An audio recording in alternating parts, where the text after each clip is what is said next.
Trainee IAS अधिकारी पूजा खेडकरांचा आणखी एक कारनामा समोर आलाय।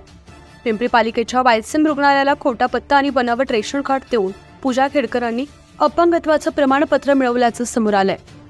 पिंपरी चिंचवड हद्दीत राहते म्हणून प्लॉट नंबर 52 तेहू आळंदी तळवडे हा पत्ता खेडकरांनी रुग्णालयात दिला होता। हा पत्ता रहिवाशी नसून एका कंपनीचा असल्याचं समोर आलंय।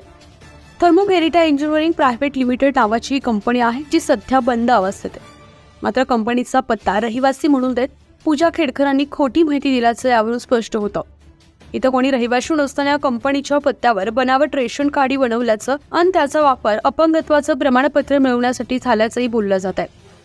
ही थर्मो व्हेरिटा कंपनी तीच आहे ज्याच्या नावावर अंबर दिवा लावलेली ऑडी कारची नोंद आहे। इतकंच नव्हे तर याच कंपनीचं गेल्या 3 वर्षांचं 2,77,688 रुपयांचं करही थकीत आहे। पिंपरी पालिकेच्या कर संकलन विभागाकडून ही माहिती प्राप्त झाली आहे।